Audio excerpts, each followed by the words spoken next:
ಈ ಗ್ರಾಮದ ಜನರಿಗೆ ಪ್ರತಿದಿನ ಕಸದ ಚಿಂತೆ ಉಂಟಾಗಿದೆ. ಉದನೂರಿಗೆ ಬಂದು ಬೀಳ್ತಾ ಇದೆ ಕಲಬುರಗಿಯ ಕಸ. ಯಾರು ತಾನೇ ಸಹಿಸಿಕೊಳ್ತಾರೆ?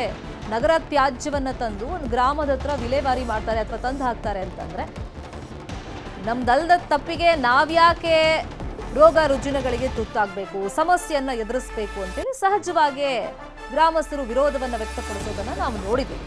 ಇಲ್ಲಿ ಕಲಬುರಗಿ ನಗರದ ಕಸ ಉದನೂರಲ್ಲಿ ಡಂಪ್ ಮಾಡ್ತಾ ಇದ್ದಾರೆ. ಕಸದ ಜೊತೆಯಲ್ಲಿ ಸತ್ತು ಪ್ರಾಣಿಗಳನ್ನೂ ತಂದು ಹಾಕ್ತಾ ಇದ್ದಾರೆ. ಕಸದ ಜೊತೆಗೆ ಮಾಂಸ, ಮೀನಿನ ತ್ಯಾಜ್ಯ ಬರುತ್ತೆ. ಮಾಂಸದ ತ್ಯಾಜ್ಯಕ್ಕೆ ಬೀದಿ ನಾಯಿಗಳು ಸಹಜವಾಗಿ ಬರ್ತಾವೆ, ಮುಗಿ ಬೀಳ್ತಾ ಇದೆ.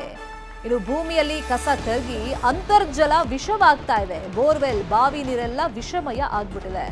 ವಿಷಯುಕ್ತ ನೀರು ಕುಡಿದು ಜನಕ್ಕೆ ರೋಗ ಬರ್ತಾ ಇದೆ. ಆರೋಗ್ಯದಲ್ಲಿ ಸಮಸ್ಯೆಗಳು ಉಂಟಾಗ್ತಾ ಇದೆ.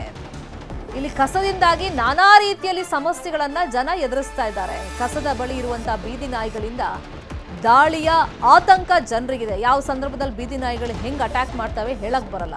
ಮಕ್ಕಳು, ವೃದ್ಧರು ಓಡಾಡೋದಕ್ಕೆ ಜೀವ ಭಯ ಇದೆ. ಡಂಪಿಂಗ್ ಯಾರ್ಡ್ ಶಿಫ್ಟ್ ಮಾಡಿ ಅಂತೇಳಿ ಜನ ಒತ್ತಡವನ್ನ ಹಾಕ್ತಾ ಇದ್ದಾರೆ. ಅಲ್ಲಿ ಪರಿಸ್ಥಿತಿ ನೋಡ್ತಾ ಇದ್ದೀವಿ. ಒಂದ್ ಕಡೆ ಕಲಬುರಗಿ ನಗರದ ಎಲ್ಲ ತ್ಯಾಜ್ಯವನ್ನ ತಂದು ಇಲ್ಲಿ ಸುರಿತಾ ಇದ್ದಾರೆ. ಉದನೂರಲ್ಲಿ ಡಂಪ್ ಮಾಡ್ತಾ ಇದ್ದಾರೆ.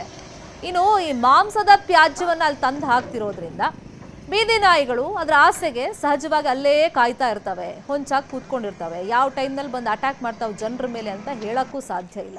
ಗ್ರಾಮಸ್ಥರಿಗೆ ನಾಯಿ ಕಾಟ, ಓಡಾಡಲು ಒಂಥರ ಆತಂಕ ಇದೆ. ಅಂತರ್ಜಲ ವಿಷವಾಗ್ತಾ ಇದೆ. ಹತ್ತಾರು ಸಮಸ್ಯೆಗಳನ್ನ ಎದುರಿಸ್ತಾ ಇದ್ದಾರೆ. ಈ ಕಸದಿಂದ ಏನು ಸಮಸ್ಯೆ ಆಗ್ತಿದೆ ಅಂತ ಅಲ್ಲಿನ ಜನನೇ ಹೇಳಿದ್ದಾರೆ, ಕೇಳೋಣ. ಇದು ಡಂಪಿಂಗ್ ಮಾಡೋಕೆ ಶಾಸಕರು ಬಂದೋದ್ರು, ಮಾಜಿ ಶಾಸಕರು ಇತ್ತು, ಹಾಲಿ ಶಾಸಕರು ಎಲ್ಲ ಬಂದು ಹೋಗ್ತದೆ ಸರ್.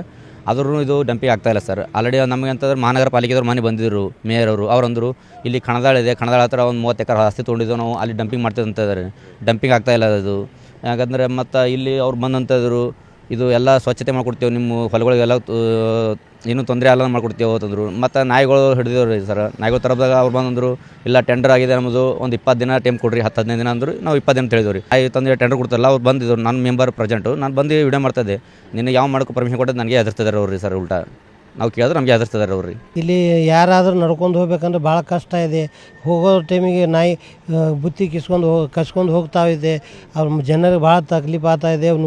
ಊರಾಗೂ ಹಾಗೆ ಬರ್ತಾವೆ, ಒಂದು 25-30 ನಾಯಿ ಕಲ್ತು ಬರ್ತಾವೆ. ಆ ನೀರು ಮನೆ ಮುಂದೆ ಇಡ್ತಾರೆ. ಅವು ನೀರು ಕುಡಿದು ಮಂದಿಗೆ ಬೇಮಾರಿ ಹೊಂಟಾವ. ಭಾಳಷ್ಟು ಊರಾಗ ತೊಂದರೆ ಆಗ್ಯದ್ರಿ. ಭಾಳಷ್ಟು ಮಂದಿಗೆ ಹಾರ್ಟ್ ಅಟ್ಯಾಕ್ ಆಗ್ಯದ್ರಿ. ಇವು ಪ್ಯಾರಲೈಸ್ ಆಗ್ಯದ್ರಿ, ಡೆಂಗು, ಮಲೇರಿಯಾ ಇವೆಲ್ಲ ಆಗಿದ್ದಾವೆ ಸರ್. ಹಿಂಗಾಗಿ ಭಾಳಷ್ಟು ಮಂದಿಗೆ ತಕ್ಲೀಫ್ ಆಗ್ಯಾವ. ನಾವು ಅಲ್ಲಂಪ್ರಭು ಪಾಟೀಲ್ MLAಗೂ ತಿಳಿಸಿದ್ದೇವೆ ರೀ. ಇವರು ಪ್ರಿಯಾಂಕರಿಗೆ ತಿಳಿಸಿರಿ, ಸಿದ್ದರಾಮಯ್ಯ ತನೂ ಕಂಪ್ಲೇಂಟ್ ಕೊಟ್ಟಿರಿ. ಯಾವುದೂ ಆ್ಯಕ್ಷನ್ ತಗೋತಿಲ್ಲ. 18 ವರ್ಷದಿಂದ ಇದನ್ನೇ ಹೇಳ್ತಾ ಇದ್ದಾರೆ. ಯಾವುದೂ ಗೊಬ್ಬರ ತಯಾರು ಮಾಡೋದಿಲ್ಲ, ಏನಿಲ್ಲ.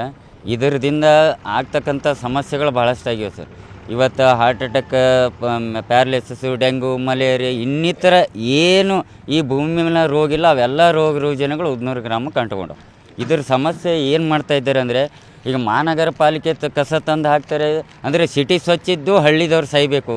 ಈ ಸಿದ್ಧಾಂತವನ್ನು ಇದು 18 ವರ್ಷದಿಂದ ಇದನ್ನೇ ಹೇಳ್ಕೊತು, ಇದನ್ನೇ ಮಾಡ್ಕೊತ ಬರ್ತಾಯಿದ್ದಾರೆ. ಹಿಂದಿನ ಶಾಸಕರಾಗಿರ್ಬೋದು, ಹಿಂದಿನ ಸರ್ಕಾರ ಆಗಿರ್ಬೋದು, ಇಲ್ಲಿವರೆಗೂ ಯಾವುದೂ ಕ್ರಮ ಕೈಗೊಂಡಿಲ್ಲ. ಈಗಿನ ಶಾಸಕರು, ಈಗಿನ ಸರ್ಕಾರ, ಈಗಿನ ಮೇಯರ್ ಕೂಡ ಯಾವುದೂ ಕ್ರಮ ಕೈಗೊಳ್ತಾ ಇಲ್ಲ ಸರ್.